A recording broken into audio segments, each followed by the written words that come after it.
It's the Ralph Nader Radio Hour. Stand up, you've been sitting way too long. Welcome to the Ralph Nader Radio Hour. My name is Steve Scrovan, along with my co-host David Feldman. Hello, David. Good morning. And we also have the man of the hour, Ralph Nader. Hello, Ralph. Hello.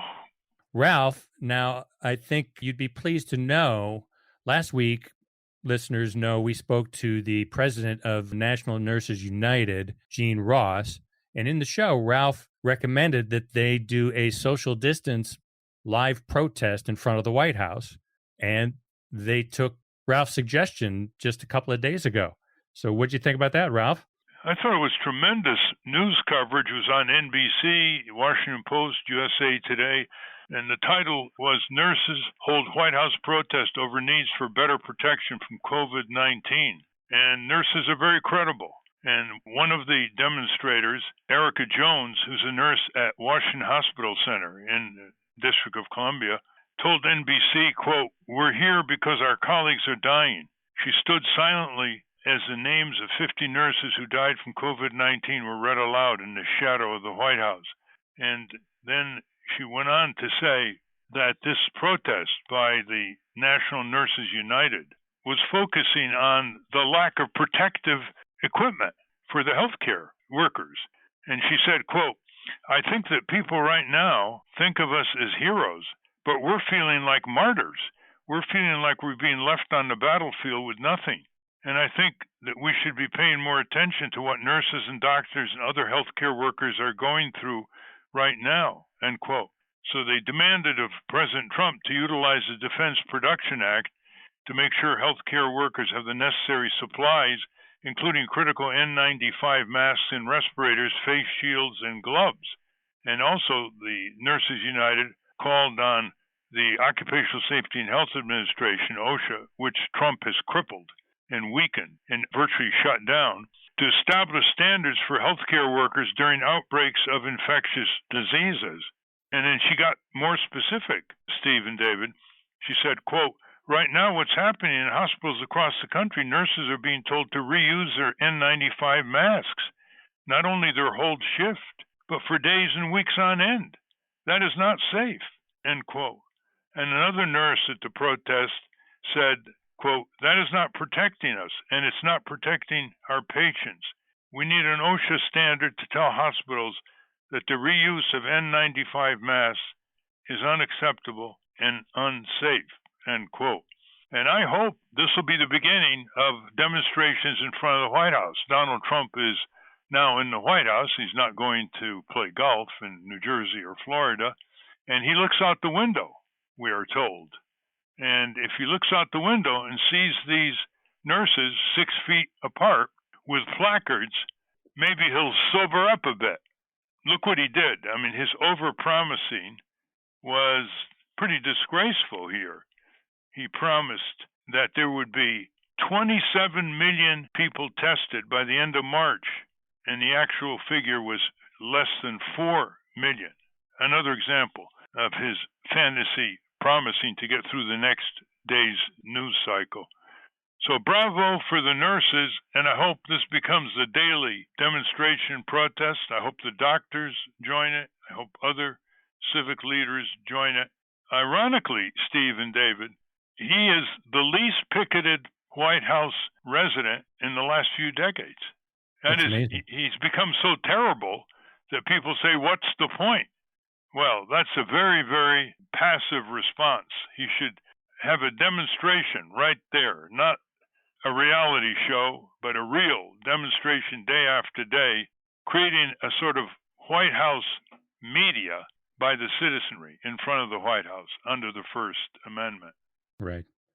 Well, not only has he not fully deployed the Defense Production Act, but he's also been using this crisis to rescind a whole raft of environmental regulations. And as we're recording, it is the 50th anniversary of Earth Day. Earth Day was created in 1970, proposed by Senator Gaylord Nelson after the awareness of what essentially the Industrial Revolution had done to our natural environment. The Cuyahoga River in Cleveland caught fire in 1969 and inspired more people to care about these issues. The grassroots movement took off and brought about the Clean Air Act, the Water Quality Improvement Act, and the creation of the EPA, the Environmental Protection Agency, all of which our very own Ralph had more than a bit of a hand in realizing.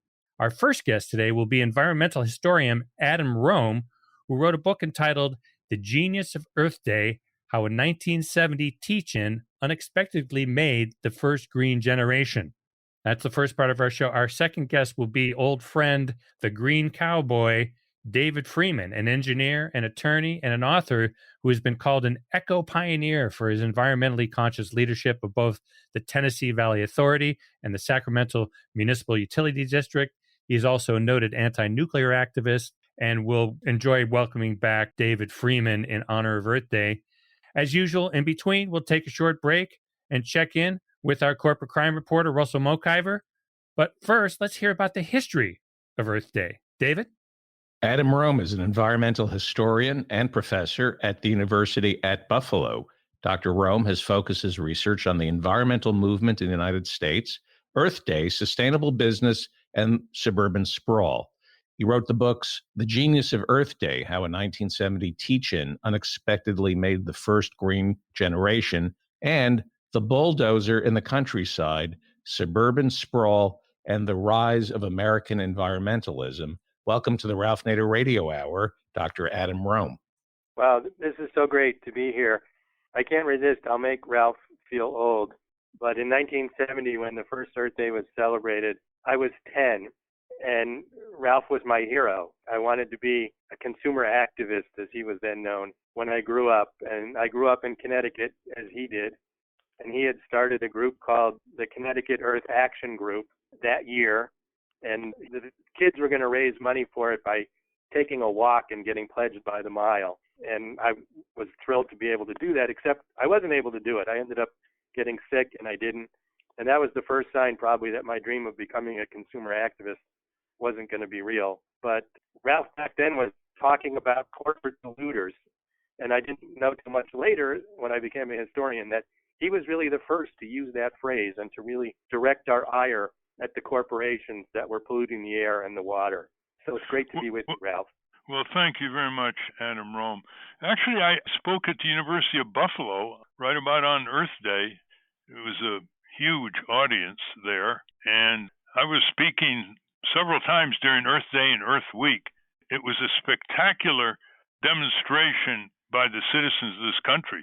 About 20 million people were engaged in 12 to 13,000 events. There were major events at 2,000 colleges and universities, massive media coverage, the national TV networks, the talk show hosts, Phil Donahue, Merv Griffin, Mike Douglas, reaching 30, 40 million people in total with their programs, cover of Time and Newsweek when that meant something.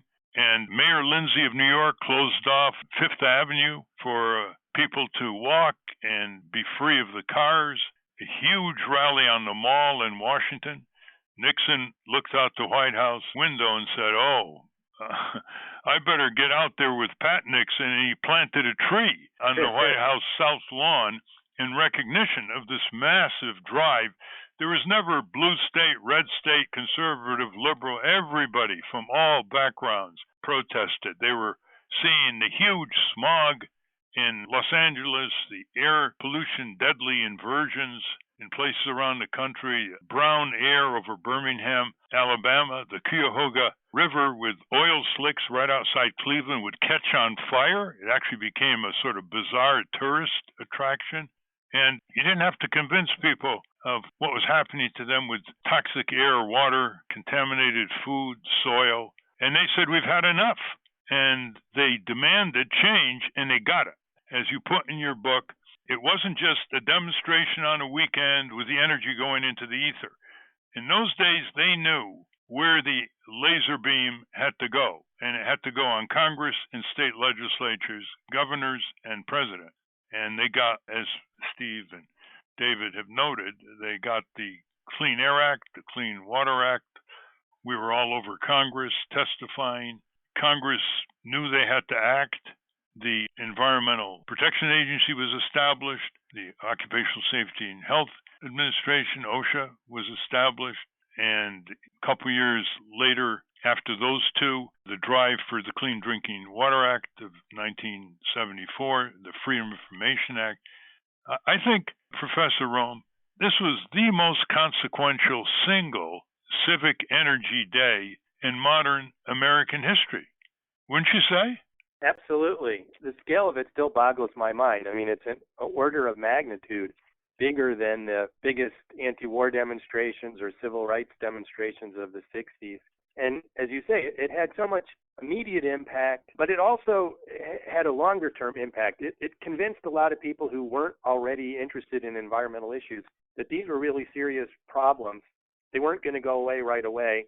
And a lot of young activists, especially young Earth Day organizers of those 12, 13,000 events, decided to devote their lives to the cause.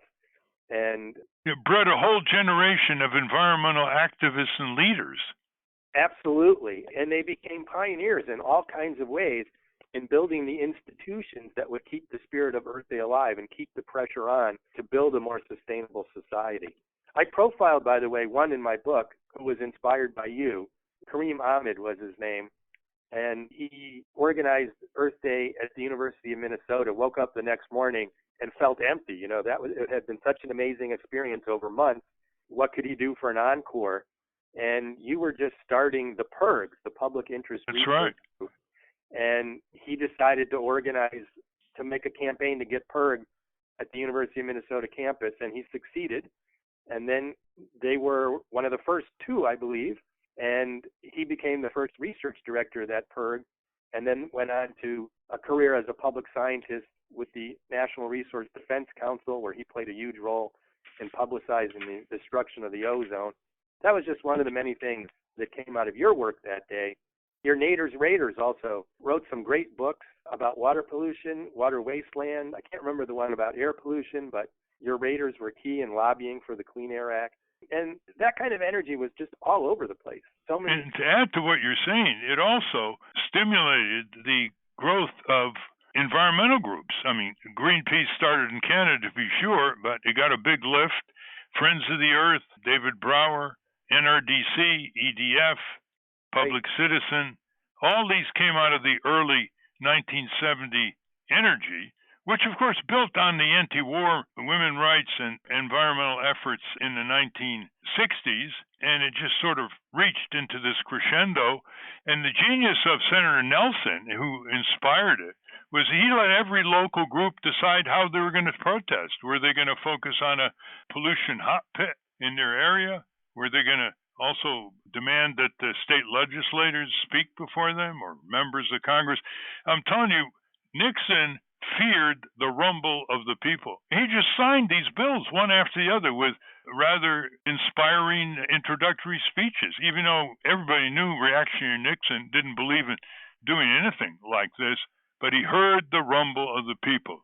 And I thought that in an earlier interview that someone did with you, Professor Rome, you put your finger on it when you compared the situation, then the focus, with what is happening in the last few years as Trump destroys one after another the benefits of Earth Day, and he scuttles the Air and Water Pollution Act, disables the EPA, debilitates OSHA, and we're not seeing this kind of response. I mean, I've been calling people to start a mass movement for his resignation just on the COVID-19.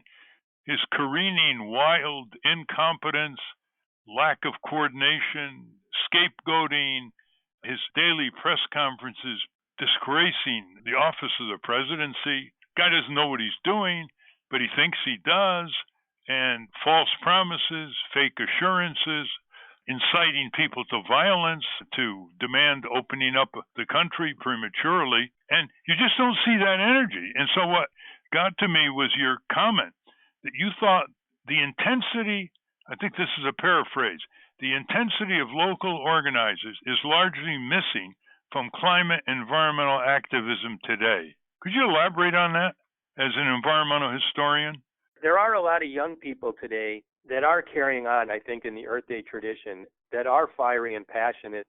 They have a no BS sense of urgency. On climate disruption, especially. Yes. Yeah, and their whole lives have been in the shadow of climate change. But I think there is the challenge for the rest of us, even many who, take for granted that the climate change is a serious, maybe existential threat, to think about what else we can do and how can we broaden the movement as well as deepen its intensity, give it some of that fire again. And obviously, the pandemic put out the fire that was beginning to burn, I think, with the activism of youth and even the Democratic presidential candidates at least competing to talk about the plans they had, which is quite different than in past elections. So November 3rd, that's the day we have to turn out in force and chart a new direction. In the meantime, though, I've noticed that the press exposes Trump accurately day after day. They're relentless, but they don't draw the conclusion, Professor Rome. I mean, if all they say about his incompetence, his lying, his false scenarios, his backing and tracking and zigzagging and misleading people, if that's all accurate, as we believe it is, they don't come to the conclusion that they ought to recommend his resignation. Prime ministers resign between elections. CEOs resign if they are caught with an ethnic or racial slur. We've seen that. What is this lack of demand? The New York Times, Washington Post, they're going to win prizes for their devastating exposés of what Trump and his self-enriching circles are doing. The lawlessness, breaking the law, violating the Constitution. He said under Article 2, he says, I can do anything I want as president, end quote. I had a constitutional law expert, Professor Rome, say that itself should have been an impeachable offense.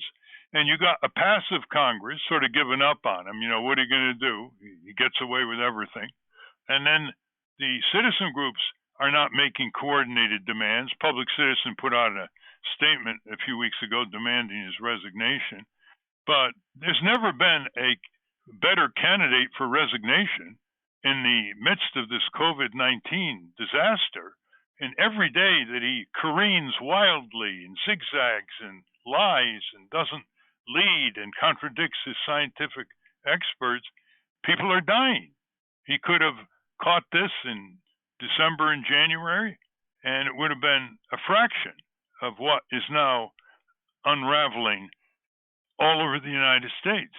And so you think the internet, living in virtual reality, email, instead of the face-to-face demonstration and interaction and teach-ins in 1970, you think the internet is doing something to the overall citizenry here and not provoking them the way they were provoked in 1970? There should be rallies demanding that he get out. He's sinking the ship he's supposed to be captaining, and we got a Captain Queeg here. What do you see here? I see, with few exceptions, an incredibly passive citizenry, given the enormous perceived impact on their health and safety, and, of course, their dwindling democracy. There's no doubt, I think, that the internet accentuates extreme positions and makes it harder for people to change their minds. But part, for me, of what is so horrific about Trump, even compared to Nixon, I grew up throwing darts, literally, at images of Nixon. But Nixon knew shame, and he did have some sense of the traditions. He wanted to be thought well of by everybody, even though he did all kinds of dirty tricks and lots of other things. 1 week after Earth Day, we invade Cambodia, and that led to protests. But Nixon, as you said, he still wanted to compete for the votes of people who cared about the environment. He didn't care about it personally, but he wanted to be the president of as many people as he could. Trump is so shameless. It's inconceivable to me that he will leave office except by being dragged out. So we have to create the conditions where we can drag him out, but I also think we have to really think about how to strengthen the movement, broaden it and deepen it after he's gone. By dragging out, you mean if he loses the election, he'll say it's fraudulent and refuse to leave. I'm worried about that. You're not the only one. There are national security people who are worried about that. Yeah, and even Nixon, he knew when his day had come. He resigned. He's the only president that's ever done that. But I do think we have to figure out, it's because it's not just Trump. The whole Republican Party is so different than in 1970. In 1970, Earth Day was bipartisan, as you said, red states, blue states, purple states. It was celebrated everywhere. Birmingham, Alabama had this incredible week-long right to live protest that was all about the brown air, the pollution. They had the second worst air in the country. No one would have called Birmingham progressive outside the South. It was notorious for its racial strife, and yet they had this unbelievable right to live week, and it got a lot of things done. So we need to figure out how to do things like that now, I think. How to reach beyond the already committed, firmly anti-Trump bastions and find ways to get the people in the Birminghams of today to say, these are serious issues, and the Republicans aren't going to do anything about it. And we need new leadership, and we need a strong movement, and we need new legislation. Well, to be specific, a lot of this energy that we would like to build around the country has got to focus on the institution that is preeminently authorized under our Constitution to turn the country around and to challenge Trump, and that's the Congress. And that's 435 congressional districts plus 100 senators, so we're talking 535 men and women. We know their names, unlike the executive branch bureaucracy, and they need our votes. So I see a real lack of organization, say Congress watchdog groups in each district. You can start with 10, 20, 30 people representing majority opinion on what we've got to do now on infectious diseases, on the whole climate disruption, all of that and more. And it's not happening. I mean, even a letterhead with 10 people would get the attention of a member of Congress. Congress watchdog group, district so-and-so, Kansas, California. And you got the internet. You don't need postage stamps. You remember when you were growing up, citizen groups had to carefully budget for postage stamps and what they called long-distance telephone calls. Now It's free, and it's not being done. So I think this internet is doing something to one decade of Americans after another. It's giving them a distraction. It's letting them postpone. It's not personal enough as teach-ins and groups and from living rooms to public auditoriums and marches and rallies.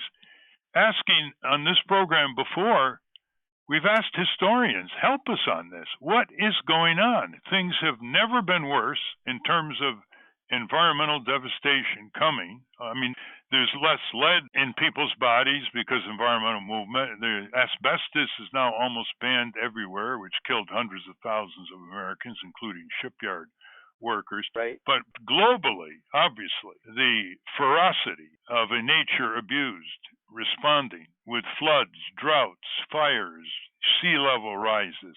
And it's just not happening. We have these periodic wonderful marches of several million young people in various countries, led by Greta in Sweden, but it's not happening.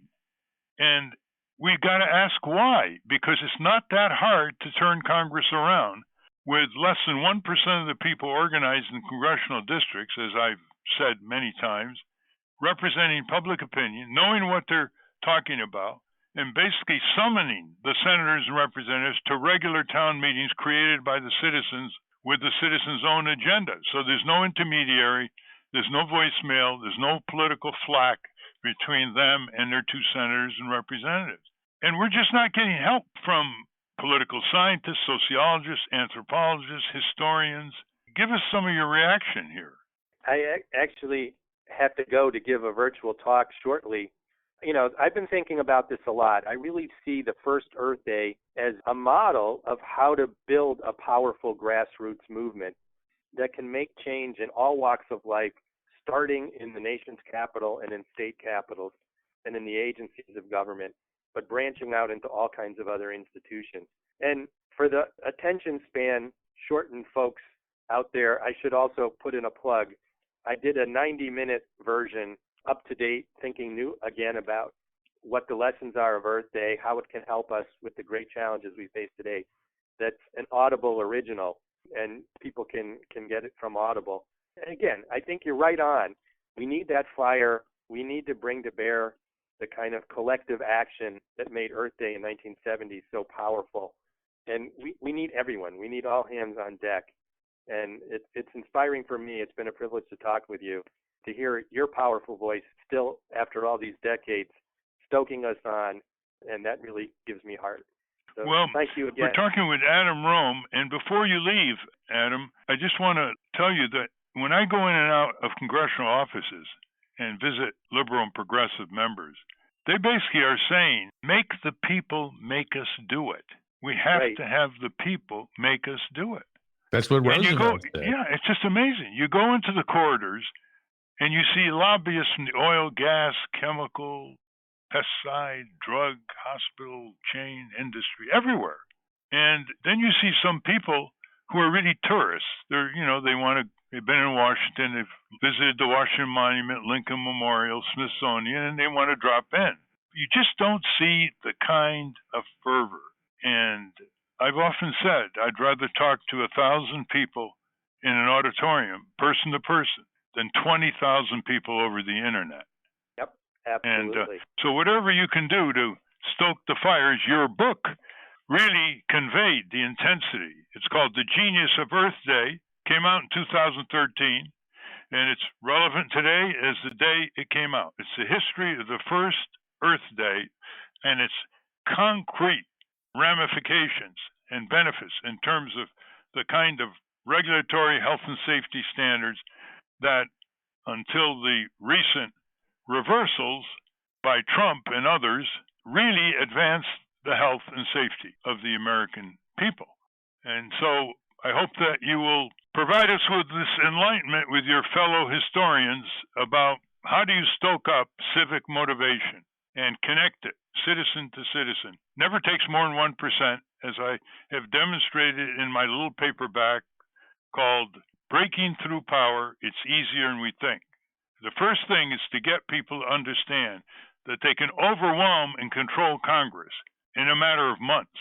And the book shows how. And the key is the summons, the formal summons of the senators and representatives back to your own town meetings. Steve and David, before Professor Rome has to go to another interview, any quick comment? Is inaction helping the planet? This pandemic is forcing everybody to stay home and not do anything. Is this going to change how we look at what we do? I mean, this is good for the planet, the pandemic, isn't it?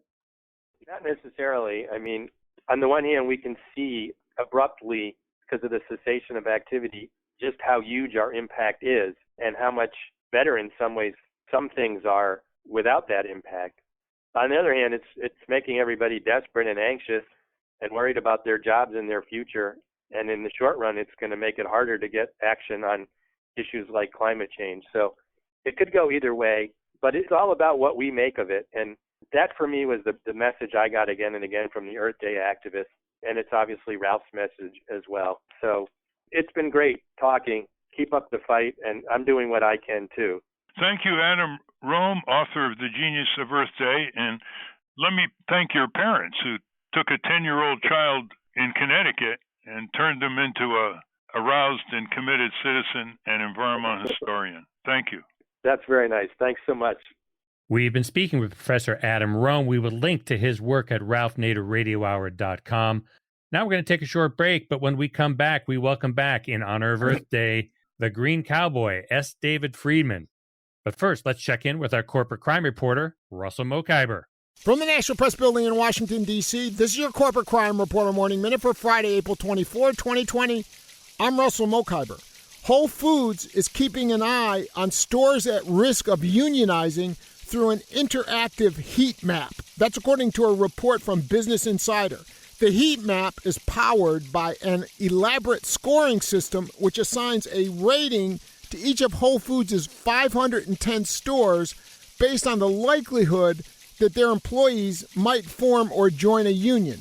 The store's individual risk scores are calculated from more than 24 metrics, including employee loyalty, turnover, racial diversity, tip line calls to human resources, proximity to a union office, and violations recorded by the Occupational Safety and Health Administration. For the Corporate Crime Reporter, I'm Russell Mokhiber. Thank you, Russell. Welcome back to the Ralph Nader Radio Hour. I'm Steve Scrovan, along with David Feldman and Ralph. Now, before we get to our next guest here, I want to play a song that was sent to us by a listener in honor of Earth Day. It was composed by Tom and Xander Black, and you will recognize a familiar voice toward the end. The song's called My World. Hit it, Jimmy.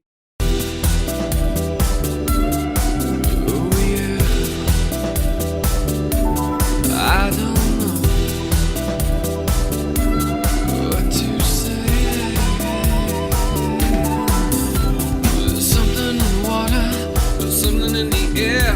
Things are getting crazy, no one seems to care about the fires on the mountain, the flood in the plain, the snow in the jungle. Someone explain about the summer in the winter, the spring is in the fall.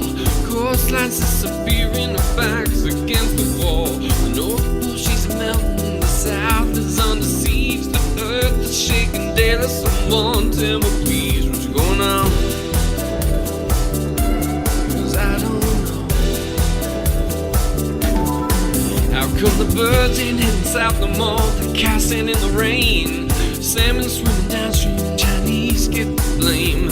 So tell me what's happening, tell me this ain't true.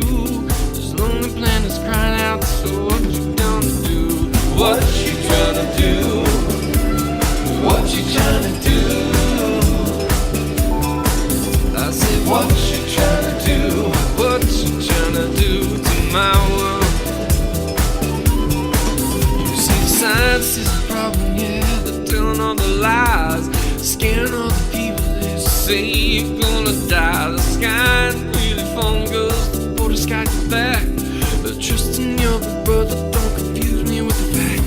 Carbon footprint, what you say? Sounding kinda strong. These PhDs ain't full of me, them snowflakes got wrong. Don't look behind the curtain, friends. It's not good to do. Stay in your lane, just play the game. Don't bother with the truth. So what you trying to do? What you trying to do? I say, what you trying to do? What you trying to do to my world? Ralph Nader told us a long time ago. What are our descendants going to think of us? Just what we feared, now we all know. If we don't move our energy technologies over to the best fusion reactor we'll ever have, which is the sun. Retta arrived with a message of love. I will not be silent Appeared like an angel, a saint from above. while the world is on fire. She stood up to power, money, and greed, Will you? and spoken the truth to a world in need. So what you trying to do? That was My World by Tom and Xander Black, written in honor of Earth Day. Thank you, gentlemen. We will link to it at ralphnaderradiohour.com.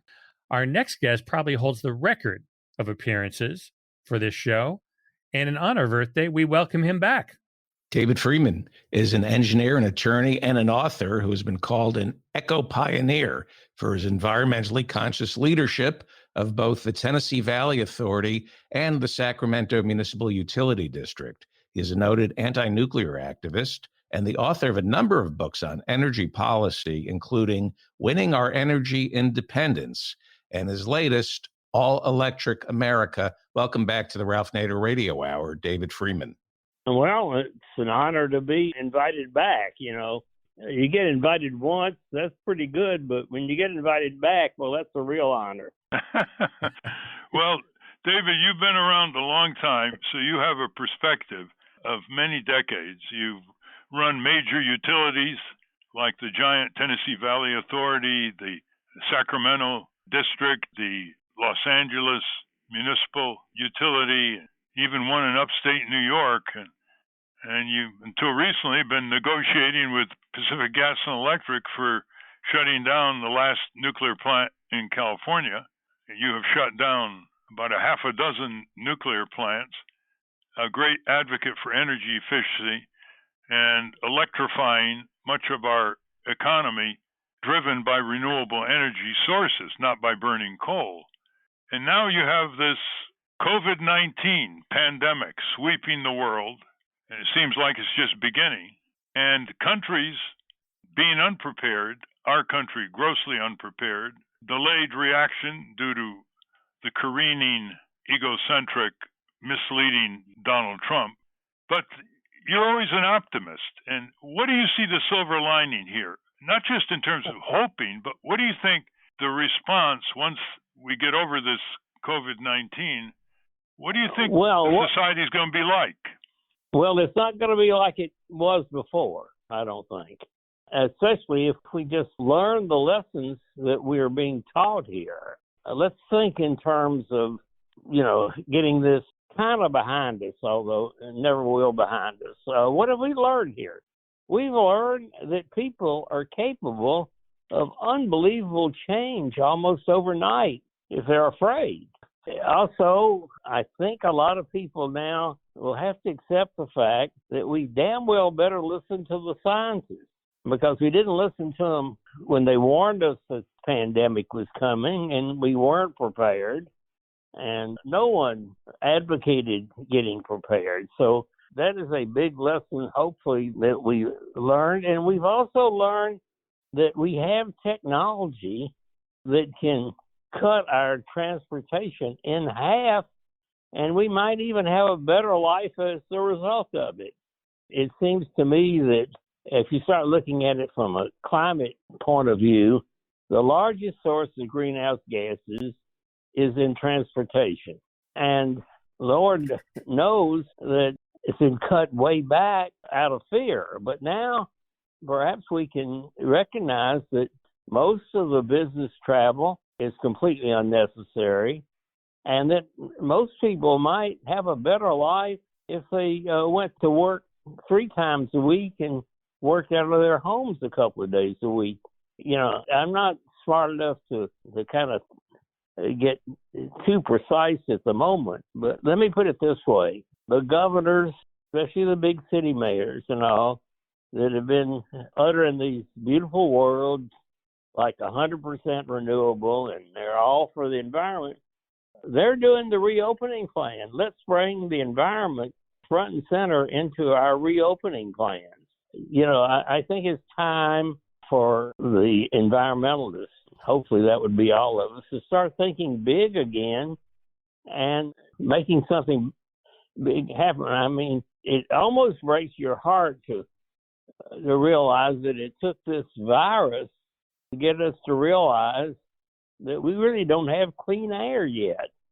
And that in India, places like that where the air is like it was in LA in 1970, the change is so dramatic that people are just saying, but here in America, we've reduced pollution 30% is a part of this. So that I do see if we do some thinking, and especially since the economy is not going to just bounce back automatically.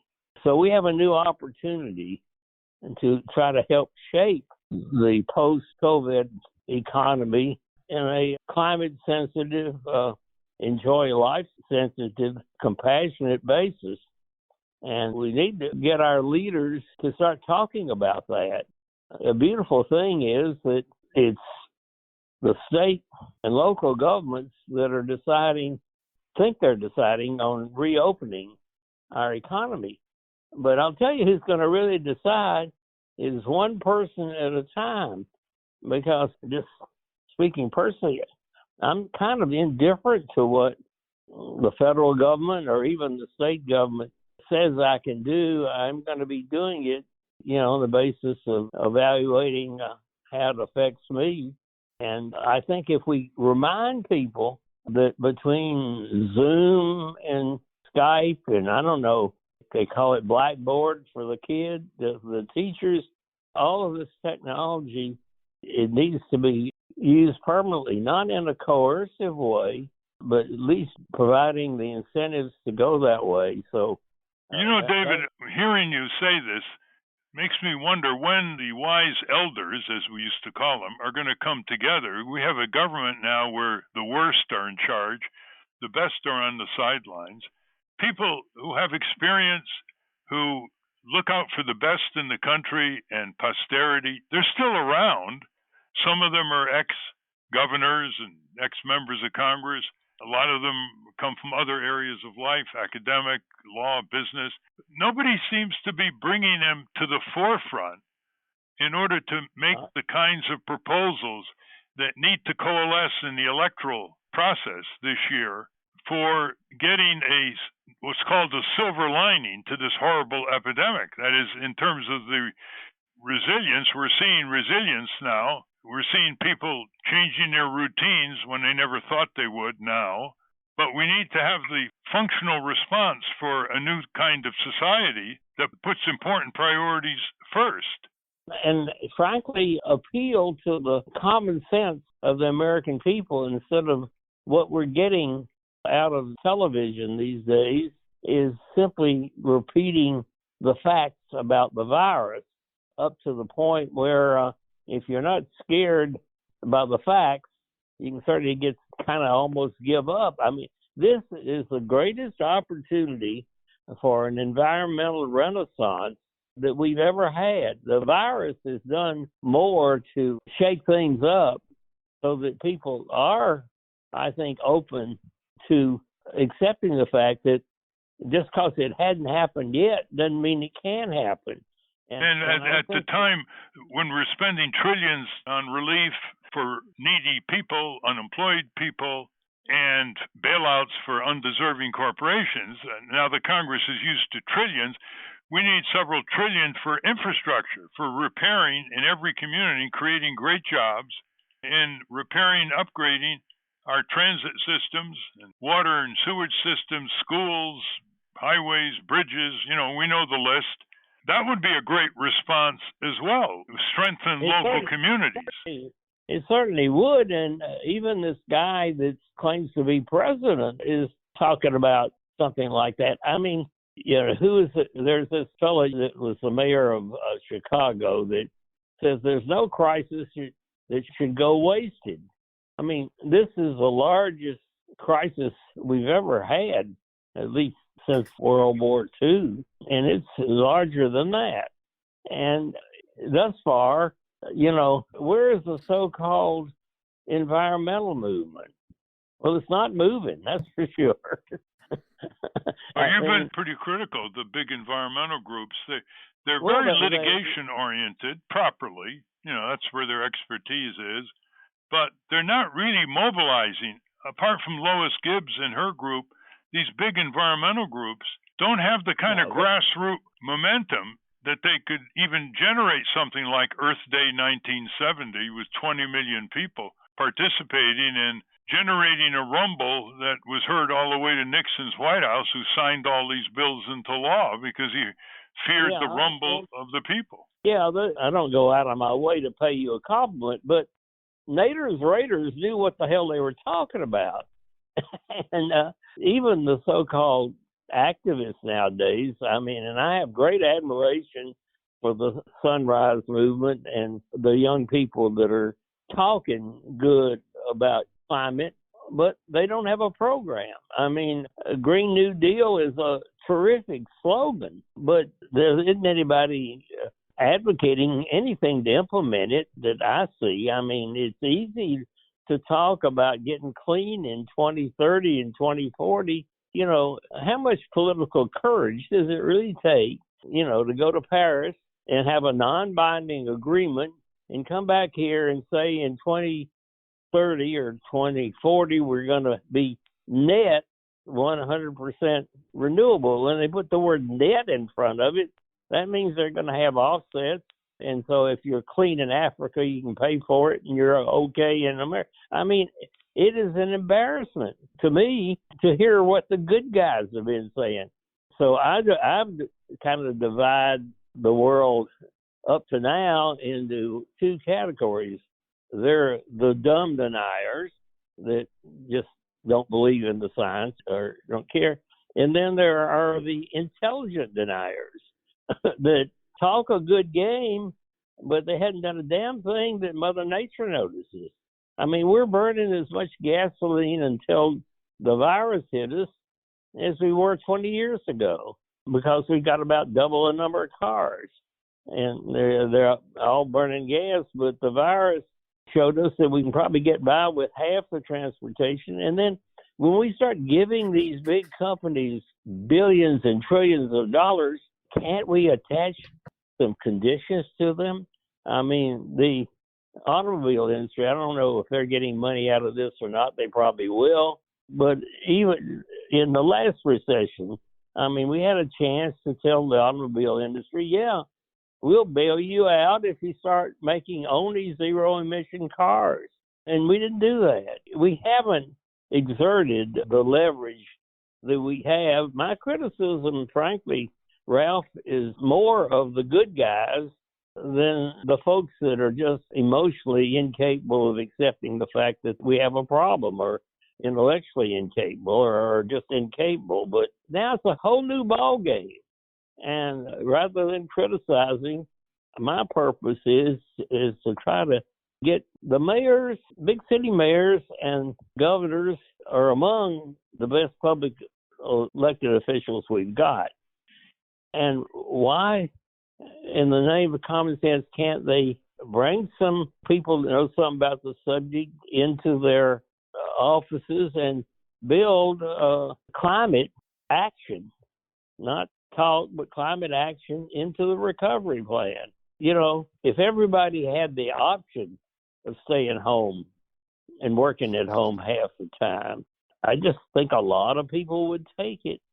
Why not propose changing the tax laws so that business travel is not tax deductible? If you put your mind to it, there's 100 things that can be done that could just knock the hell out of the amount of energy we're using. When would be a better time to have a massive energy efficiency program in which you require the utilities to invest in efficiency? I mean, one of the ways to bring greenhouse gases down is just not burn as much. And then what's left, we can electrify. We're talking with David Freeman. What publication should people get a hold of to get the full breadth of your ideas here on renewable energy and energy efficiency? Frankly, I think if people read All Electric America, they realize that we can have a society that is run by clean electricity that is cheaper and better than what we've got. And it's not a sacrifice we're talking about. I mean, the virus has taught us about sacrifice, but the climate issue is what I would call a joyous crusade. And the cost of energy over time will go down, not up, because you don't even need to be an economist to figure out that if your power plant gets free fuel, that over time it's going to be cheaper than one that has a lot of employees and a lot of fuel, and the inflation, it keeps going up and up.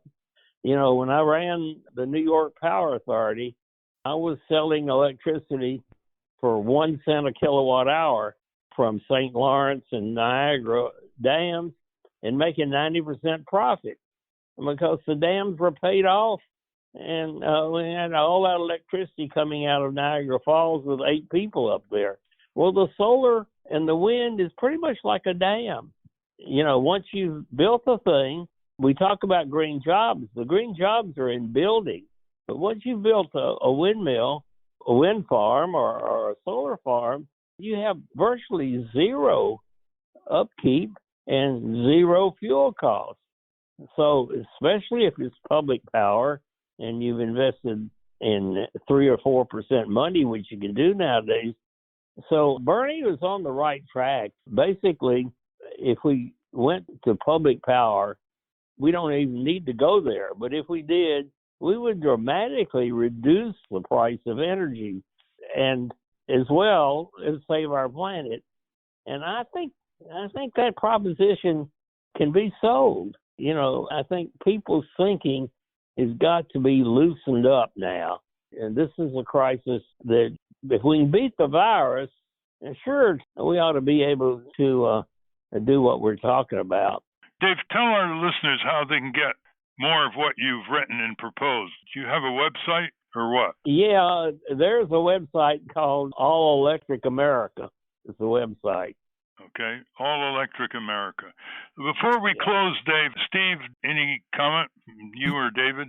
Yeah, David, you ran utilities. You know about this. What Obviously, oil prices now are in negative territory. They're actually paying people to take it away. I gave a speech many years ago entitled "The End of Oil." Well, now we see the end. I mean, what's happened here is that the market just kind of disappeared overnight. So the price has gone way down. Let me put it this way. The king of Saudi Arabia has done more to kill fracking than the environmental movement in America could ever have done. I mean, fracking is uneconomic because it's the most expensive way of drilling for oil. Now we should realize that we ought to be arguing that no one should be drilling for more oil anywhere. I mean, the end of oil is in sight, but the only way to end it is to end the market for it. So the price of oil is way down now because there's a tremendous surplus, and that's as a result of the shock of about 30% of the market worldwide has just disappeared on them overnight. But we ought to keep it from reappearing. I mean, you know, it's really hard to break up a structure. I mean, if you think of the American economy as a tall steel building that we've been trying to change, it's real tough. But the damn thing, we're witnessing the fall of the economy we had. It's falling of its own weight because people are staying home mainly. But this is an opportunity. You know, how it comes back is the subject today. Everybody has reopening plans. Well, why don't we have an environmentally sensitive reopening plan? I mean, Ralph made the critical point. There are 1,000 people like me that know a whole lot about this subject that are not being called on, and all this lip service to climate coming from the Democrats has a hollow ring to it to me now because, you know, sure, we're all frightened about this virus, but if we don't realize the old order is falling of its own weight, and we need to reshape the new order. And we have a very, very clear issue, and it's analogous to this one in that we didn't listen to the scientists, and we're dying. Now, are we going to do that to the planet? On that note, we're out of time, David Freeman. Thank you for your decades of advocacy, perspective, coordination, relentless energy, trying to bring influential people together. You've advised presidents and governors. And what we need is 1,000 people to take the lead, people with backgrounds, with influential Rolodexes, to get together, get the ball rolling before Congress and the national media. So thank you very much, David, and to be continued as always. Amen. Amen. We've been speaking with F's David Freeman. We will link to his work at ralphnativeradiohour.com. Now, in closing, Ralph, you and Bruce Fine, constitutional scholar who we did the impeachment special with, wrote a letter to the Justice Department, to William Barr. Tell us about that. Well, we wrote a letter asserting that Donald Trump has violated a criminal statute called the Hatch Act, which exempts presidents and vice presidents in one section, but says that if the president commands public employees to use public property to promote his political objectives and campaign objectives in an election year, he is violating a criminal statute and committing a crime. And when Trump trumpeted that he would like his name or signature on the millions of checks that are going out to relieve the pressures of workers in this country, he wanted his name in the lower left-hand part of the check. Treasury Secretary Mnuchin said, okay, aye, and they're about to go out. Now, it isn't interesting when the president commits a crime, it's not newsworthy anymore. I mean, other than a tweet by a New York Times reporter, Charlie Savage, the press just basically said, oh, what else is new? That's when you know that he's normalizing official criminality. And that's not the only crimes he's committed, obviously. He has a bail full and constitutional violations to boot. But it does say something when people are so nonchalant because he's so normalized outrageous behavior, lying behavior, bigotry behavior, savage sexual predator behavior, violation constitutional provisions. Remember he said under Article 2, I can do whatever I want as president, and he proceeds to do that. And Congress is just saying, oh, we made a try on the Ukraine issue, and that's it. They're not coming back. There should be a mass demand for his resignation now. He is a dangerous captain of a careening ship that is delaying, prevaricating, denying, not coordinating, scapegoating in this horrible Corona-19 virus pandemic. A mass demand for his resignation. What do you expect the response from William Barr would be, if he responds at all? Well, we asked for him to appoint a special counsel because William Barr obviously has a conflict of interest, is not going to investigate the president, and we haven't had a response yet. But if he doesn't want to appoint a special counsel, let's hear his opinion as to why he thinks that Donald Trump is not violating this Hatch Act. And so the president and the vice president are not, they qualify for the Hatch Act. They're not immune to that, right? Yes, in Section 610 of Title 18, they are not exempted from violating the act when they command public employees to use public property to advance their political interests. They are exempted in other sections of the Hatch Act, but not this one, and this carries with it a criminal penalty. Wow, well. Yeah, I mean, obviously there was a lot of attention given to that in the press, but no action taken other than what you've just done here, I guess. It's attention to his outrageous demand that he put his name on, an egomaniac run wild, but they didn't focus on the Hatch Act violation, at least not yet. Right. Well, thank you, Ralph. That's our show. I want to thank our guests again, Adam Rome and David Freeman. A transcript of the show will appear on the Ralph Nader Radio Hour website soon after the episode is posted. Subscribe to us on our Ralph Nader Radio Hour YouTube channel. And for Ralph's weekly column, it's free. Go to nader.org. For more from Russell Mokhiber, go to corporatecrimereporter.com. Join us next week on the Ralph Nader Radio Hour. Thank you, Ralph. Thank you, everybody. We're still waiting for the first Congress watchdog group to get underway in one congressional district. Go to Rats Reform Congress, and you will see the book that shows you how to do it. What you gonna do? What you gonna do for our world?